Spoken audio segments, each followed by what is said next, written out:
ഭഗവതിയുടെ ലീലകൾ എത്ര വാഴ്ത്തിയാലും മതിയാവില്ലല്ലോ. നമുക്ക് ഇന്ന് 4-ാം അധ്യായം വായിച്ചു തുടങ്ങാം. സർവം കൃഷ്ണാർപ്പണമസ്തു. ജയ് ജയ് ശ്രീ രാധേ രാധേ.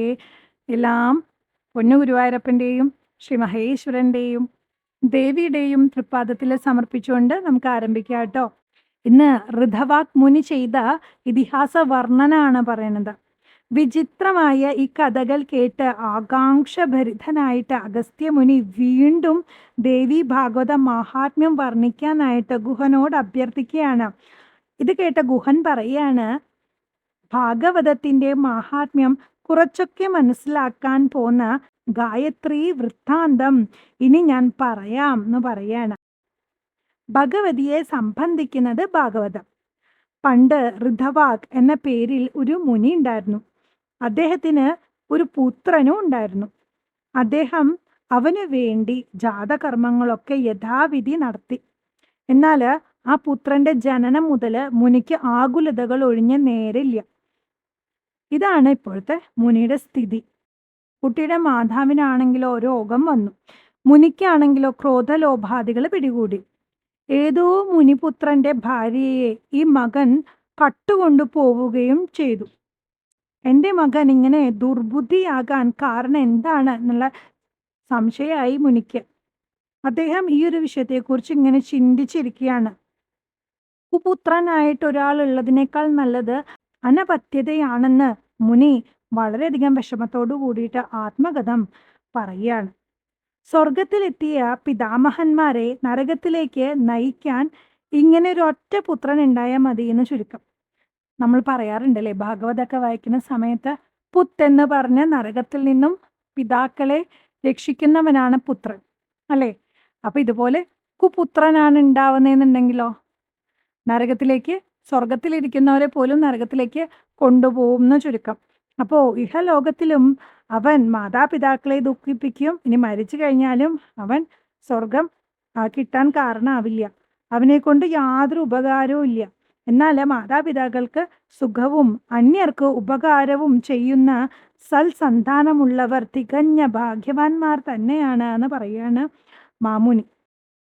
കുപുത്രൻ കുലവും കുഭാര്യ ജന്മവും കുമിത്രം സുഖവും നശിപ്പിക്കും എന്നാണ് പറഞ്ഞു വരാറുള്ളത് പണ്ടൊക്കെ.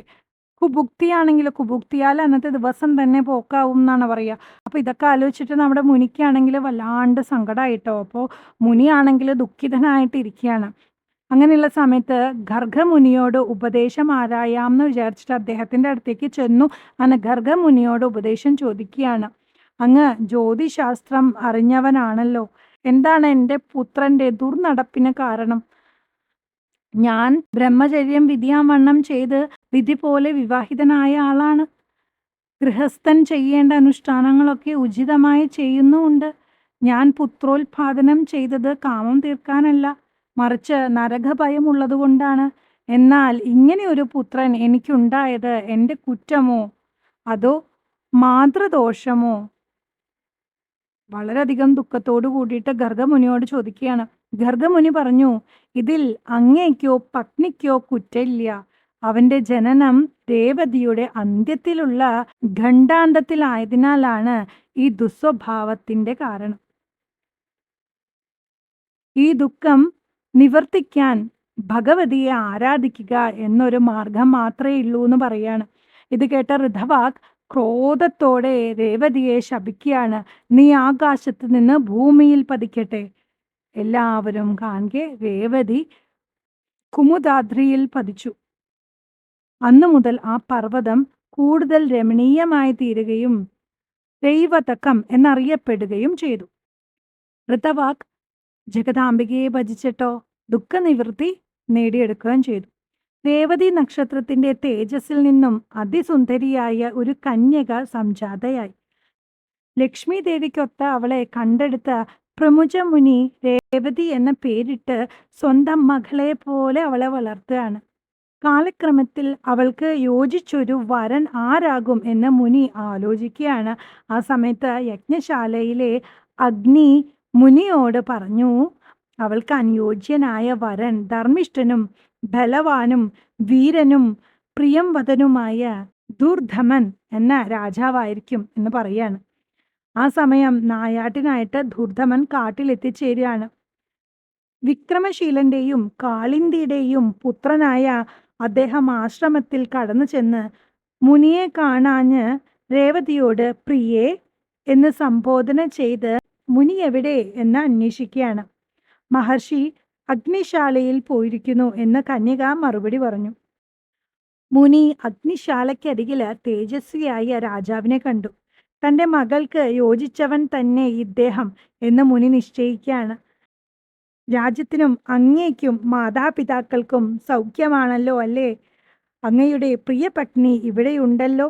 അതുകൊണ്ട് അങ്ങ് മറ്റുള്ളവരുടെ വിശേഷങ്ങൾ എന്തൊക്കെയാണെന്ന് പറയൂ എന്ന് പറയാണ്. ഇത് കേട്ടതും രാജാവ് ആകെ ചിന്താകുഴപ്പത്തിലായി. ആരാണ് എൻ്റെ പത്നിയായി ഒരുവൾ ഇവിടെ കഴിയുന്നത്? നിന്റെ പത്നി അതിസുന്ദരിയായ രേവതി. എനിക്ക് കൊട്ടാരത്തില് കുറെ ഭാര്യമാരുണ്ട്. എന്നാൽ അങ്ങ് പറയുന്ന ആളെ ഞാൻ അറിയില്ല എന്ന് പറയാണ് മുനിയോട് തിരിച്ച് രാജാവ്. നീ ഇപ്പോൾ പ്രിയേ എന്ന് വിളിച്ചില്ലേ, അവളാണ് നിന്റെ ഭാര്യ. അഗ്നിയുടെ അനുഗ്രഹപ്രഭാവത്താലാണ് നീ അവളെ പ്രിയേ എന്ന് അഭിസംബോധന ചെയ്തത് എന്ന് പറയാണ്. തന്റെ വേലിക്കായി ഒരുക്കം നടത്തുന്നത് കണ്ട് രേവതി പറഞ്ഞു, അച്ഛാ, എന്റെ വിവാഹം രേവതി നാളിൽ തന്നെ നടത്തണം. പണ്ട് രേവതിയെ ഭൂമിയിലേക്ക് ഇറക്കിക്കൊണ്ടുവന്ന ഋതവാക് മുനി തടുത്താൽ രേവതി ദിനത്തിൽ മംഗലം നടക്കാതെ പോവുമല്ലോ. അങ്ങനെ ആലോചിച്ചിട്ട് പിതാവിന് ആകെ ആശങ്കയാവാണ്. തപസ് ചെയ്ത് പ്രബലരായി തീർന്നവരിൽ ഋതവാക്ക് മാത്രമല്ലല്ലോ ഈ ഭൂമിയിലുള്ളത്. അച്ഛന്റെ തപശക്തി എനിക്കറിയാം. രേവതി നക്ഷത്രത്തെ യഥാസ്ഥാനത്ത് വെച്ചിട്ട് എൻ്റെ വിവാഹം നടത്തി തന്നാലും എന്ന് പറയാണ്. അങ്ങനെ ആകട്ടെ എന്ന് പറഞ്ഞ് മുനി നക്ഷത്രത്തെ ചന്ദ്രവീഥിയിൽ പുനഃസ്ഥാപിക്കുകയാണ്. എന്നിട്ട് രേവതി നാളിൽ കന്യാദാനവും നടത്തുകയാണ്.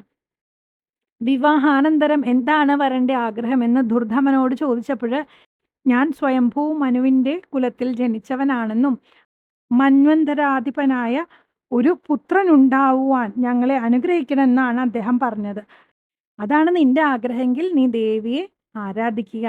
മന്വന്തരാധിപനായിട്ടുള്ള പുത്രൻ നിനക്കുണ്ടാവും എന്ന് അനുഗ്രഹിക്കുകയാണ്. 5-ാം വേദമെന്ന് പുകൾപ്പെട്ടിട്ടുള്ള ദേവി ഭാഗവതം 5 നാൾ കേട്ടാൽ തന്നെ നിന്റെ ആഗ്രഹങ്ങൾ സാധിക്കും എന്നും കൂടെ കൂട്ടിച്ചേർക്കുകയാണ്. രേവതിയിൽ നിനക്കുണ്ടാവുന്ന 5-ാമത്തെ പുത്രനാണ് മനു ആവുക. വേദജ്ഞനും ധർമ്മിഷ്ഠനുമായിരിക്കും ആ മനുവെന്നും മുനി അവരെ അനുഗ്രഹിച്ച് അയക്കുകയാണ്. ദുർദമൻ നല്ലൊരു രാജാവായിരുന്നു. സ്വന്തം മക്കളെ എന്ന പോലെയാണ് അദ്ദേഹം പ്രജകളെ കണ്ടിരുന്നത്. അക്കാലം ഒരു ദിനം ലോമേശൻ എന്ന പേരുള്ള ഒരു മുനി കൊട്ടാരത്തിലെത്തുകയാണ്. അർഘ്യങ്ങൾ അർപ്പിച്ച ശേഷം രാജാവ് മുനിയോട് പുത്രലാഭത്തിനായിട്ട് തനിക്ക് ദേവി ഭാഗവതം കേൾക്കണമെന്ന് അഭ്യർത്ഥിക്കുകയാണ്. ജഗത് ജനനിയെ പറ്റി കേൾക്കാനാണല്ലോ നീ ആഗ്രഹിച്ചത്. ഇത് കേട്ടാൽ പിന്നെ നിന്നിൽ ആഗ്രഹങ്ങൾ ഒന്നും ബാക്കിയുണ്ടാവില്ല എന്ന് പറയാണ്. നല്ലൊരു നാളിൽ സമാരംഭിച്ച് 5 ദിവസം കൊണ്ട് രാജാവും രാജ്ഞിയും ദേവിയുടെ കഥകൾ കേൾക്കുകയാണ്. 7-ാം നാളിൽ രാജാവും മുനിയും പുരാണത്തെ പൂജിച്ചു. അങ്ങനെ എല്ലാവർക്കും സമ്മാനങ്ങളും നൽകുകയാണ്. കാലക്രമത്തിൽ രാജ്ഞി ഗർഭിണിയായി. ഉചിതമായ ഒരു ശുഭമുഹൂർത്തത്തിൽ രാജ്ഞി ഒരു പുത്രനെ പ്രസവിക്കുകയാണ്. രാജാവ് അതീവ സന്തുഷ്ടനായി രൈവതൻ എന്ന പേരിട്ടു. അങ്ങനെ അവനെ എല്ലാ വിദ്യകളും പഠിപ്പിച്ചു. ഉപനയനാദി കർമ്മങ്ങൾ കഴിപ്പിച്ച് ഉത്തമനായിട്ട് അവനെ വളർത്തുകയാണ്. സർവവിദ്യകളും അഭ്യസിച്ച പണ്ഡിതനാണ് രൈവതൻ. അദ്ദേഹത്തെ ബ്രഹ്മാവ് മനുവായിട്ട് വാഴിക്കുകയും കൂടി ചെയ്തു. അങ്ങനെ സൂതൻ പറയാണ്, ഇങ്ങനെ ദേവി ഭാഗവത മാഹാത്മ്യം പറഞ്ഞതിന് ശേഷം അഗസ്ത്യ മുനി സ്കന്ധനെ വണങ്ങി സ്വന്തം ആശ്രമത്തിലേക്ക് മടങ്ങിയത്രേ. ഇതൊക്കെയാണ് ദേവി ഭാഗവതത്തിൻ്റെ മാഹാത്മ്യം. ഇത് പൂർണ്ണമായിട്ട് വർണ്ണിക്കാൻ ഇന്ന് വരെ ആർക്കും സാധിച്ചിട്ടില്ല, ആർക്കും അതിന് കഴിയില്ല.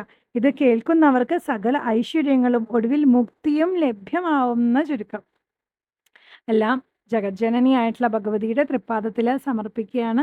എല്ലാം പൊന്നു ഗുരുവായൂരപ്പൻ്റെ തൃപ്പാദത്തിലും സമർപ്പിക്കുകയാണ്. സർവം കൃഷ്ണാർപ്പണമസ്തു. ജയ് ജയ് ശ്രീ രാധേ രാധേ.